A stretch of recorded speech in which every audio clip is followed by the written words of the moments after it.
Delivery ಆದಮೇಲೆ B P ಎಷ್ಟು ದಿನಕ್ಕೆ ಕಡಿಮೆ ಆಯಿತು, ಇವಾಗಲೂ ಕೂಡ ಮೆಡಿಸಿನ್ಸ್ನ ಕಂಟಿನ್ಯೂ ಮಾಡ್ತಾ ಇದ್ದೀರಾ, ಇವಾಗಲೂ ನಮಗೆ ಬಿ ಪಿ ಇದೆಯಾ ಅಂತ ಹೇಳಿ ಕೇಳ್ತಾ ಇದ್ರಿ. ನನಗೆ ಡೆಲಿವರಿ ಆಗಿ ಒಂದು 15 ಡೇಸ್ ಒಳಗಡೆ ಬಿ ಪಿ ನಾರ್ಮಲ್ ಆಯಿತು. ಮತ್ತು ನಾನು ಯಾವುದೇ ಬಿ ಪಿ ಟ್ಯಾಬ್ಲೆಟ್ಸ್ನ ತೊಗೊಳ್ತಾ ಇಲ್ಲ. 90% ಜನಕ್ಕೆ ಡೆಲಿವರಿ ಆಗ್ತದಂಗೆ ಬಿ ಪಿ ನಾರ್ಮಲ್ ಆಗುತ್ತೆ, ಎಲ್ಲೋ ಕೆಲವೊಂದಷ್ಟು ಜನಕ್ಕೆ ಕಂಟಿನ್ಯೂ ಆಗುವಂಥದ್ದು ಅಷ್ಟೇ.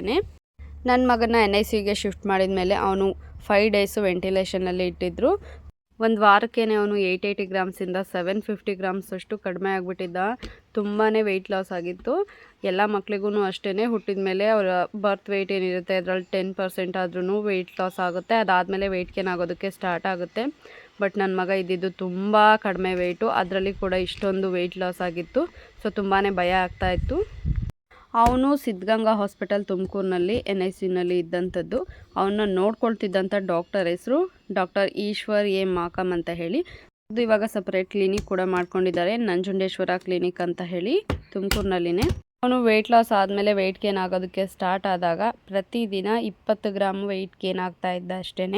ನಾನು ಅವನ್ನ ಹಾಸ್ಪಿಟಲ್ಗೆ ಹೋಗಿ ನೋಡಿದ್ದು 6 ಡೇಸ್ ಆದಮೇಲೆ, ಯಾಕಂದರೆ ನನಗೆ ಸ್ವಲ್ಪ ಪ್ರಾಬ್ಲಮ್ ಆಗಿದ್ದರಿಂದ ನನ್ನ 6th ಡೇಗೆ ಡಿಸ್ಚಾರ್ಜ್ ಮಾಡಿದರು. ಸೊ ಆವತ್ತು ಹೋಗಿ ನಾನು ನೋಡ್ಕೊಂಡು ಬಂದೆ ಪಾಪುನ. ಹಾಸ್ಪಿಟಲ್ಗೆ ಹೋಗಿ ನೋಡಿದಾಗ ಅವನು ತುಂಬಾ ಸಣ್ಣ ಇದ್ದ. ಅದನ್ನು ನೋಡಿ ತುಂಬ ಬೇಜಾರಾಗಿತ್ತು. ಬಟ್ ಆರಾಮಾಗಿ ಇದ್ದಾನೆ ಅಂತ ಹೇಳಿ ಡಾಕ್ಟರ್ಸ್ ಜೊತೆ ಎಲ್ಲ ಮಾತಾಡಿಕೊಂಡು ಬಂದೆ. ಡಾಕ್ಟರ್ ಕೂಡ ಹೇಳಿದ್ರು, ಡೋಂಟ್ ವೆರಿ, ಏನೂ ಆಗೋದಿಲ್ಲ, ಈ ಥರದ ಮಕ್ಕಳನ್ನ ನಾವು ತುಂಬ ಬೇಬೀಸ್ನ ಕೇರ್ ಮಾಡಿ ಕಳಿಸಿದ್ದೀವಿ ಅಂತ ಹೇಳಿ ಸಮಾಧಾನ ಮಾಡಿ ಕಳಿಸಿದ್ರು. NICUನಲ್ಲಿ ಇರೋವಂಥ ಮಕ್ಕಳಿಗೆ ತುಂಬ ಬೇಗ ಇನ್ಫೆಕ್ಷನ್ಸ್ ಆಗೋವಂಥ ಚಾನ್ಸಸ್ ಇರುತ್ತೆ. ಯಾವುದೇ ಥರ ಇನ್ಫೆಕ್ಷನ್ ಆಗಲಿಲ್ಲ ಅಂತಂದರೆ ಮಗು ಬೇಗನೆ ಡಿಸ್ಚಾರ್ಜ್ ಆಗುತ್ತೆ. ಏನಾದರೂ ಇನ್ಫೆಕ್ಷನ್ಸ್ ಆದರೆ ತುಂಬ ಲೆಂತಿಯಾಗಿ ಟೈಮ್ ಹೋಗುತ್ತೆ ಅಂತ ಹೇಳಿದರು ಮೊದಲೇ. ಹಾಗೆಯೇ ಈ ಥರ ಪ್ರೀಮೆಚ್ಯೂರ್ ಬೇಬೀಸ್ಗೆ NICU ಚಾರ್ಜಸ್ ಎಲ್ಲ ತುಂಬ ಜಾಸ್ತಿ ಇರುತ್ತೆ. ಹಾಗೆ ಇದು ತುಂಬ ದಿನ ಟೈಮ್ ತೊಗೊಳುತ್ತೆ ಮಗು ಡಿಸ್ಚಾರ್ಜ್ ಆಗೋದಕ್ಕೆ.